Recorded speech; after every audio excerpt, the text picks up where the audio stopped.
আজকে আমরা যে টেকনিকটা দেখো পড়ছি সেটা হচ্ছে অ্যামনিওসেন্টেসিস টেকনিক।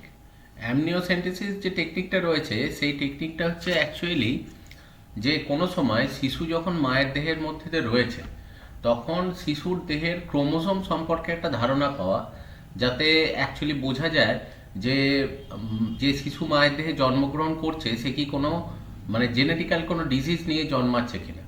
কারণ কোনো জেনেটিক্যাল ডিজিজ যদি কোনো শিশুর মধ্যে অ্যাকচুয়ালি তৈরি হয় তাহলে সেক্ষেত্রে দেখো যে সেই জেনেটিক্যাল ডিজিজ কিন্তু কখনো কোনো ওষুধের মাধ্যমে সারানো সম্ভব হয় না। তো সেই কারণেই কিন্তু অ্যামনিওসেন্টেসিস হচ্ছে একটা পদ্ধতি বা অ্যামনিওসেন্টেসিস একটা টেকনিক যেটার মধ্যে জানা যায় যে কোনো শিশুর মধ্যে কোনো অ্যাবনর্মালিটি কিছু আছে কিনা, এবং যদি সেটা জানা যায় তাহলে সেক্ষেত্রে অ্যাকচুয়ালি সায়েন্টিফিক ওয়েতে মেডিকেল টার্মিনেশন অফ প্রেগনেন্সি যেটাকে বলা হয় এমটিপি, অর্থাৎ অ্যাবর্শন যেটাকে বলা হয়, তো লিগ্যাল ওয়েতে সেক্ষেত্রে অ্যাবর্শন করার একটা সুযোগ বা সেক্ষেত্রে একটা দেখো পরিস্থিতি থাকে যে ক্ষেত্রে অ্যাকচুয়ালি অ্যাবর্শন করিয়ে দিলে দেখা যায় ফ্যামিলির জন্য সেটা কিন্তু অনেকটাই সুবিধাজনক হয়ে যায়। এবার অ্যামনিওসেন্টেসিস মোটামুটি 14 থেকে 16 সপ্তাহ এই টাইমটাতেই ম্যাক্সিমাম ক্ষেত্রে করা হয়, এবং ম্যাক্সিমাম করা হয় সেটা হচ্ছে বাবা মার বয়স যদি একটু বেশি হয় তখন সেক্ষেত্রে এরকম জেনেটিক্যাল ডিসঅর্ডার হওয়ার চান্সটা খুব বেড়ে যায়। তখন সেক্ষেত্রে কিন্তু এই ধরনের টেস্ট করাটা মাস্ট হয় এবং তখন করিয়ে নেওয়া উচিত। এবার এই টেস্ট করার সময় যেটা করা হয় যে প্রথম আমরা জানি যে চাইল্ড অ্যাকচুয়ালি অ্যামনিওটিক ফ্লুইডের মধ্যেতে চাইল্ডটা গ্রো করে। তো অ্যামনিওসেন্টেসিস টেকনিকে সেই অ্যামনিওটিক ফ্লুইডটাই সিরিঞ্জের মাধ্যমে কালেক্ট করা হয় এবং সেখানে যে সেলগুলো থাকে সেইগুলোরই টেস্ট করা হয়। এবার দেখো প্রথম আলট্রাসোনোগ্রাফি করে এই পদ্ধতির প্রথম আলট্রাসোনোগ্রাফি করে চাইল্ডের পজিশনটা একটু খেয়াল করা হয়। তারপর সেখান থেকে হাইপোডার্মিক সিরিঞ্জের মাধ্যমেতে অ্যাকচুয়ালি সেখান থেকে অ্যামনিওটিক ফ্লুইড বেশ কিছুটা কালেক্ট করে নেওয়া হয় এবং ওই অ্যামনিওটিক ক্যাভিটির মধ্যে থেকে অ্যামনিওটিক ফ্লুইডটা কালেক্ট করা হয় এবং আলট্রাসোনোগ্রাফি করে দেখা হয় যাতে কোনোভাবেই এই সিরিঞ্জ যখন প্রবেশ করানো হচ্ছে চাইল্ড যাতে কোনোভাবে কোনো ক্ষতিগ্রস্ত না হয়। এরপর ওখান থেকে ফ্লুইডটা কালেক্ট করে আনার পর সেটা সেন্ট্রিফিউজ যন্ত্রতে ঘোরানো হয় এবং সেলগুলো অ্যাকচুয়ালি প্রেসিপিটেট হয়ে যায়, সেই সেলগুলো নিয়েই তাদের ক্রোমোজোমাল টেস্ট যেটা সেটা করা হয়। এবং এর ফলে দেখা যায় নর্মালি যেমন মেল ফিমেল কন্যা বা পুত্র সেটা সম্পর্কেও যেমন জানা যায়, তার সাথে সাথে ক্রোমোজোমাল ডিসঅর্ডারগুলো কিন্তু জানা যায়। তো মোটামুটি যেটা হয় যে এখানে হাইপোডার্মিক সিরিঞ্জ ইউজ করা হয় এবং অনেক ক্ষেত্রে দেখা যায় যেহেতু এটা অ্যামনিওটিক ফ্লুইড কালেক্ট করতে গিয়ে ওই অ্যামনিয়ন পর্দাটাকে ভেদ করে তো অ্যাকচুয়ালি সিরিঞ্জটা প্রবেশ করে। এবার যখনই সিরিঞ্জটা বার করা হয় অনেক সময় অ্যামনিওটিক মেমব্রেন যেটা রয়েছে এই অ্যামনিয়ন মেমব্রেনটা অনেক সময় কন্ট্রাকশন তৈরি করে এবং অনেক সময় দেখা যায় তার জন্য যে 2-3 মিনিট পর মাঝে মাঝে মাসেল ক্র্যাম্প হয়। কিন্তু এই মাসেল ক্র্যাম্প যেটা সেটা কিন্তু খুব মেজর হয় না এবং ম্যাক্সিমাম ক্ষেত্রেই দেখা যায় যে ওষুধের মাধ্যমে বা কিছুর মাধ্যমে প্রিকশন নিয়ে এটাকে ঠিক করে দেওয়া হয়। এটা খুব বেশি সমস্যা কিছু তৈরি করে না। এবার ওই যে সেলগুলো কালেক্ট করা হলো সেই সেলগুলোকে এরপর শুরু হয় যেটা তার কেমিক্যাল অ্যানালিসিস, এবং কেমিক্যাল অ্যানালিসিস করলে কিন্তু বিভিন্ন ডিজিজ সম্পর্কে জানা যায়। যেমন অ্যাকচুয়ালি দেখো যে আলফা ফিটোপ্রোটিন টেস্ট, তো এই টেস্টের মাধ্যমে লিভার ক্যান্সার যদি কোনো সম্ভাবনা থাকে তাহলে সেটা সম্পর্কেও একটা আইডিয়া পাওয়া যায়। এবং টিস্যু কালচারে সেল যেগুলো কালেক্ট করা হয়েছে সেই টিস্যু কালচারেতে সেলগুলোকে বেশ কিছুদিন কিন্তু রেখে দেওয়া হয় এবং রেখে দেওয়ার পর সেগুলোকে নিয়ে আস্তে আস্তে টেস্ট করা শুরু হয় যে তার মধ্যে কোনো প্রবলেম আছে কি না, এই সমস্ত জিনিসগুলো যেটা সেইগুলো কিন্তু আস্তে আস্তে ধরো টেস্ট করা হয়। এবার যখনই অ্যাকচুয়ালি টেস্ট করা হয় তখন ধীরে ধীরে কিন্তু পেরেন্টাল ডিটারমিনেশন অর্থাৎ বাবা মার ক্রোমোজোম সম্পর্কে একটা ধারণা পাওয়া যায়, যার জন্য অনেক সময় দেখা যায় যে কোনো একজন চাইল্ডের ক্ষেত্রে বাবা মা নিয়ে যে কনফিউশন তৈরি হয় যে পিতৃত্ব বা মাতৃত্ব নিয়ে, তো সেইগুলো দেখো এই অ্যামনিওসেন্টেসিস এই টেকনিকের মাধ্যমে জানা যেতে পারে। অনেক সময় কনজেনিটাল ডিজিজ বংশগত কোনো রোগ আছে কিনা সেটা জানা যেতে পারে। সেক্স ডিটারমিনেশন লিঙ্গ নির্ধারণ করা যেতে পারে যে মেল ফিমেল পুত্র সন্তান না কন্যা সন্তান সেটাও কিন্তু বোঝা যায়। কিন্তু এক্ষেত্রে পুত্র সন্তান কন্যা সন্তান জানা গেলেই দেখো সেখানে কন্যা ভ্রূণ নষ্ট হওয়ার একটা ব্যাপার চলে আসে। তো সেই কারণে দেখা যায় যে এখানে কিন্তু এই ধরনের টেস্ট করতে গেলে তার জন্য কিছু পারমিশন দরকার লাগে এবং সেক্ষেত্রে দেখো কিছু রেগুলেশন বা গাইডলাইন আছে এবং সেটা বলা হয় regulation and prevention of misuse act. তো 1994-এ এটা তৈরি করা হয় যে এই যদি কেমিক্যাল অ্যানালিসিস করা হয় এবং কেমিক্যাল অ্যানালিসিস করে যে টেস্ট পাওয়া যাবে তারপর কিন্তু যদি কন্যা ভ্রূণ হয় সেক্ষেত্রে কিন্তু তাকে নষ্ট করার কথা কখনোই ভাবা যাবে না। তো এই ব্যাপারগুলো অ্যাকচুয়ালি কিছু রেস্ট্রিকশান থাকে যেগুলো সবসময় ফলো করতে হয় কোনো একটা কাজের জন্য। তো এটাও তার মধ্যেই একটা, সেই প্রসিডিওরের মধ্যেই একটা পার্ট। এরপর দেখো যেটা বলছে সেটা হচ্ছে infertility and assisted reproductive technology. এটা অ্যাকচুয়ালি যেটা বলা হয়, বা এটা দেখবে যেটা বলা হয় আর্ট, ART শর্টে বলে। তো দেখা যায় যে অনেক ক্ষেত্রেই দেখা যায় যে অনেক মানুষের ক্ষেত্রে ইনফার্টিলিটি এই প্রবলেমটা কিন্তু অনেক ফ্যামিলিতেই চলে আসে। তো এই ইনফার্টিলিটির যে কারণগুলো হয় সেগুলোই অনুসন্ধান করা হয়, এবং কিভাবে সেক্ষেত্রে দেখো যে সেই ফ্যামিলিকে হেল্প করা যেতে পারে, বা সায়েন্স বা টেকনোলজির হেল্প নিয়ে কি করে সেই ফ্যামিলির মধ্যেতে নতুন চাইল্ড ডেভেলপ করা যেতে পারে, সেই নিয়ে এই পার্টটাতে আমরা পড়ব। তো ম্যাক্সিমাম ক্ষেত্রে দেখা যায় যে ইনফার্টিলিটির যে কারণগুলো হয়, একটা হচ্ছে লো স্পার্ম কাউন্ট। অ্যাকচুয়ালি পিতার বয়স যদি বেশি হয় তখন স্পার্ম প্রোডাকশন রেটটা কমে যায়, বা অনেক ডিজিজের জন্য এটা হতে পারে। তো সেই জন্য স্পার্ম কাউন্ট যদি কম হয় তাহলে সেক্ষেত্রেও দেখো ইনফার্টিলিটি হতে পারে। বা স্পার্ম প্রোডাকশন হচ্ছে কিন্তু তার ফ্লাজেল্লার যে মুভমেন্ট পাওয়ার, সেই মুভমেন্ট পাওয়ারটা হয়তো ঠিক মতো নেই, তার জন্য নন মোটাইল স্পার্ম তৈরি হচ্ছে, যার জন্য ফার্টিলাইজেশন প্রসেসটা ঠিক মতো হচ্ছে না। বা অনেক সময় বাবার দেহেও বা মায়ের দেহেতে FSH LH এর হরমোনটা অ্যাকচুয়ালি কমে গেছে, এবং তার জন্য স্পার্ম প্রোডাকশন বা ওভা প্রোডাকশন যেটা সেটা ঠিক মতো হচ্ছে না। তো এগুলোর কারণেও কিন্তু অ্যাকচুয়ালি মানে সেখানেতে দেখো ইনফার্টিলিটি আসতে পারে। এবং বায়োটেকনোলজির হেল্প নিয়ে এই কাজগুলোতেই অনেকটা হেল্প করা হয়, যেমন স্পার্ম কাউন্ট কম হলে বা নন মোটাইল স্পার্ম তৈরি হলে আর্টিফিশিয়ালি বায়োটেকনোলজির মাধ্যমে যে হরমোনগুলো তৈরি করা হয়, যেমন দেখবে টেস্টোস্টেরন, সেগুলো হয়তো প্রয়োগ করা হচ্ছে। বা মায়ের দেহের ক্ষেত্রে FSH LH এগুলো ল্যাবরেটরির মধ্যে তৈরি করে আর্টিফিশিয়ালি, যেমন ইনসুলিন ইঞ্জেকশন দেওয়া হয়, এটাও সেই ইঞ্জেকশন দিয়ে সেই সমস্যাটাকে কাটানোর চেষ্টা করা হয়। এটা ছাড়াও দেখো ক্রিপ্টরকিডিজম। ক্রিপ্টরকিডিজম এটা একটা ডিজিজ, যে ডিজিজটাতে জেনারেলি যেটা হয় যে টেস্টিস কিন্তু অ্যাবডোমিনাল ক্যাভিটির বাইরেতে স্কোটাম স্যাকের মধ্যে থাকে। কিন্তু অনেক সময় দেখা যায় যে চাইল্ড জন্মানোর পরেও টেস্টিস সেটা স্কোটাম স্যাকে না নেমে অ্যাবডোমিনাল ক্যাভিটিতেই থেকে গেছে। এটা হয় এই কারণে, কারণ অনেকের ক্ষেত্রে ইঙ্গুইনাল ক্যানেল যেটা সেটা খুব সরু হয়, তার জন্য টেস্টিস অনেক সময় স্কোটাম স্যাকে আসতে পারে না। তখন অপারেশন করা হয় ইঙ্গুইনাল ক্যানেলে, এবং সেক্ষেত্রে যেটা হয় যে টেস্টিসকে আবার বডির বাইরেতে স্কোটাম স্যাকের মধ্যেতে সেটা অপারেশনের মাধ্যমে নিয়ে আসা হয়। তো অ্যাকচুয়ালি যখনই কোনো সময় টেস্টিস অ্যাকচুয়ালি স্কোটাম স্যাকের মধ্যে না থেকে যদি সেটা অ্যাবডোমিনাল ক্যাভিটির মধ্যেই থেকে যায়, তখন সেই ডিজিজটাকে অ্যাকচুয়ালি বলা হয় যেটা, সেটা হচ্ছে ক্রিপ্টরকিডিজম। অন্যদিকে আরেকটা ডিজিজ আছে যেটাকে বলছে এন্ডোমেট্রোসিস। এক্ষেত্রে এন্ডোমেট্রিয়াম যেটা, সেই এন্ডোমেট্রিয়ামটা ঠিকমতো গঠন হয় না, এবং এন্ডোমেট্রিয়াম যেখানেতে চাইল্ড ডেভেলপমেন্ট হয়, এবং এন্ডোমেট্রিয়ামের মধ্যেই চাইল্ড মানে এমব্রিও যেটা সেটা আস্তে আস্তে বাড়ে, এবং ওখানেই প্লাসেন্টা তৈরি হয়। এবার স্বাভাবিকভাবেই মায়ের যদি এন্ডোমেট্রিয়াম ফরমেশনের কোনো প্রবলেম হয়, তাহলে দেখো সেক্ষেত্রে ইমপ্লান্টেশন হলেও চাইল্ড কিন্তু গ্রো করতে ঠিকমতো পারবে না, যার জন্য নিউট্রিশনাল ডেফিসিয়েন্সির জন্য চাইল্ড কিন্তু মারা যায়। তো এই ডিজিজটাকে বলা হয় এন্ডোমেট্রোসিস। এক্ষেত্রে যেটা করা হয় সেটা হচ্ছে সারোগেট মাদার বা ধাত্রীমার সাহায্য নেওয়া হয়, এবং সারোগেট মাদারের দেহেতে অ্যাকচুয়ালি চাইল্ডকে গ্রো করানো হয়। তো এই রোগটা হচ্ছে এন্ডোমেট্রোসিস। অন্যদিকে নন মোটাইল সিলিয়া, অ্যাকচুয়ালি অনেক সময় দেখা যায় যে এই যে ফ্যালোপিয়ান টিউব যেগুলো রয়েছে, সেই ফ্যালোপিয়ান টিউবগুলোর মধ্যে ঠিকমতো হয়তো মিউকাস সিক্রেশন হচ্ছে না, বা এখানে যে সিলিয়েটেড এপিথেলিয়াম আছে সেই সিলিয়াগুলো ঠিকমতো কাজ করছে না, যার জন্য ওভার রিলিজ হওয়ার পর সে কিন্তু আর ফ্যালোপিয়ান নালী দিয়ে আসতেও পারবে না, বা ফার্টিলাইজেশন হওয়ার পর সেই এমব্রিওটা গিয়ে কিন্তু ইউটেরাসের মধ্যে ইমপ্লান্টেডও হতে পারবে না।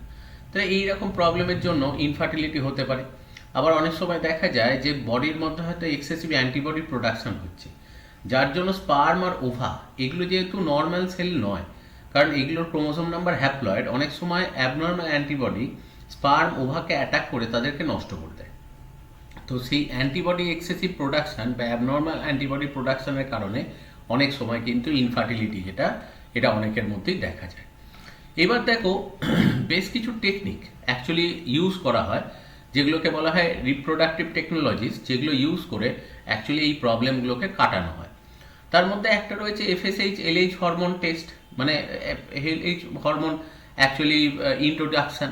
মানে এখানে যেটা করা হয় যে ওষুধের মাধ্যমে বা ইঞ্জেকশনের মাধ্যমে মায়ের দেহে বা বাবার দেহেতে FSH LH হরমোনের মাত্রা বাড়ানো হয়। এবং তাতে দেখা যায় যে স্পার্ম প্রোডাকশন, ওভার প্রোডাকশন এই জিনিসগুলো রেগুলেট হয় অনেকটা। সেকেন্ড হচ্ছে অ্যান্টিবডি ডিস্ট্রাকশন, যে অ্যাবনর্মাল যে অ্যান্টিবডিগুলো রয়েছে সেগুলো ওষুধের মাধ্যমে বা ইঞ্জেকশনের মাধ্যমে সেগুলোকে ডিস্ট্রয় করে দেওয়া হয়। তাতে দেখা যায় যে অ্যাকচুয়ালি চাইল্ড ডেভেলপমেন্টের ক্ষেত্রে সেটা কিন্তু সুবিধা হয়। অনেক ক্ষেত্রে যদি দেখা যায় ক্রিপ্টঅর্কিডিজম বা এন্ডোমেট্রোসিসের মতো কোনো ডিজিজ হয়, সেক্ষেত্রে সার্জিক্যাল মেথডের থ্রু দিয়ে অ্যাকচুয়ালি সেই সমস্ত মানে কমপ্লিকেশানগুলোকে রেকটিফাই করা যেতে পারে। আর অনেক ক্ষেত্রে যেটা করা হয় দেখবে, বললাম যে এন্ডোমেট্রোসিসের ক্ষেত্রে সেটা সারোগেট মাদার বা ধাত্রীমায়ের সাহায্য নেওয়া যেতে পারে এবং তার দেহেতে চাইল্ডকে গ্রো করানো যেতে পারে। এবার এই সমস্ত পদ্ধতির মধ্যে দেখা যায় যে সবথেকে একটা গুরুত্বপূর্ণ পদ্ধতি হচ্ছে ইনভিট্রো ফার্টিলাইজেশন, যেটাকে বলা হয় IVF ET, in vitro fertilization and embryo transfer. তো এই টেস্ট টিউব বেবি যেটাকে বলা হয়, এটাই হচ্ছে টেস্ট টিউব বেবি অ্যাকচুয়ালি বক্তব্য। তো সেটাও কিন্তু রিপ্রোডাক্টিভ টেকনোলজির মধ্যে একটা খুব ইম্পর্টেন্ট জিনিস। এবার এই ধরনের জিনিসগুলোকে বলা হয় অ্যাসিস্টেড রিপ্রোডাক্টিভ টেকনোলজি বা আর্ট, যেটা শর্টে বলে। এবার সেখানকার মধ্যে in vitro fertilization and embryo transfer IVF ET যেটা বলা হয়, তো সেটা একটা খুব ইম্পর্টেন্ট টেকনিক। এই ইনভিট্রো ফার্টিলাইজেশনের কথা যখনই আসে, তখন সবার প্রথম অ্যাকচুয়ালি গোটা পৃথিবীর মধ্যে যে ইনভিট্রো ফার্টিলাইজেশন যে দুজন বিজ্ঞানী করেছিলেন, তাদের মধ্যে একজন হচ্ছে প্যাট্রিক, আর সেকেন্ড জন যেটা রয়েছে সেটা হচ্ছে রবার্ট এডওয়ার্ড। তো এই দুজন সায়েন্টিস্টই সবার প্রথম, এরা ডাক্তার ছিলেন, এরা দুজনেই কিন্তু পৃথিবীর মধ্যে সবার প্রথম ইনভিট্রো ফার্টিলাইজেশন আইভিএফ তারা করেছিলেন। এবং প্রথম টেস্ট টিউব বেবি যে, তার নাম হচ্ছে লুইস জয় ব্রাউন, এবং সেটা হচ্ছে 1978। এই হচ্ছে actually first test tube baby. এবং গিলবার্ট ব্রাউন আর লেজলি ব্রাউন, মানে বাবা এবং মা, এদের দুজনকার কন্যা সন্তান হচ্ছে অ্যাকচুয়ালি লুইস জয় ব্রাউন। তো এই লুইস জয় ব্রাউন যে, সেই কিন্তু actually first test tube baby এটা বলা হয়। এবং অ্যাকচুয়ালি ওল্ডহ্যাম টাউন ইংল্যান্ডের তারা এই পরীক্ষাটা করেন বা এই টেস্ট টিউব বেবি যেটা, সেটা ডেভেলপমেন্টটা হয়। এবং এই ডেভেলপমেন্টের অ্যাচিভমেন্টের জন্য 2010 সালে এরা কিন্তু অ্যাকচুয়ালি নোবেল প্রাইজ পায়, যে তার এই ইনভিট্রো ফার্টিলাইজেশন প্রসেসটা জানার জন্য। এবার ইনভিট্রো ফার্টিলাইজেশনের কথা যখনই বলা হয়, তখন কিন্তু ভারতেতেও অ্যাকচুয়ালি ইনভিট্রো ফার্টিলাইজেশন এই টেকনিকটা অনেক পুরনো ছিল। সেটা হচ্ছে 1978-এ দুর্গা, যাকে অ্যাকচুয়ালি কানুপ্রিয়া আগারওয়াল, যার অ্যাকচুয়াল নাম ডক্টর সুভাষ মুখোপাধ্যায়, মানে আমাদের পশ্চিমবঙ্গের একজন বিজ্ঞানী, তিনি কিন্তু মানে সবার প্রথম ইনভিট্রো ফার্টিলাইজেশন 1978-এ করেছিলেন। কিন্তু সেই সময়কার অ্যাকচুয়ালি বাকি যে মানুষজন যারা ছিল, তারা অ্যাকচুয়ালি তার যে এই সফলতা, সেই সফলতাটাকে সেইভাবে প্রকাশ পেতে দেয়নি। যার জন্য দেখা যায় যে সুভাষ মুখোপাধ্যায়ের এই যে অ্যাচিভমেন্টটা ছিল, সেই অ্যাচিভমেন্টটা কিন্তু সেইভাবে মানুষের মধ্যেতে সেই সময় মানে সেইভাবে প্রকাশই পায়নি। বা একটা সময় সুভাষ মুখোপাধ্যায় নিজেও মেন্টালি স্ট্রেসড হয়ে একটা সময় কিন্তু উনি মানে সুইসাইড অ্যাটেম্প করেন।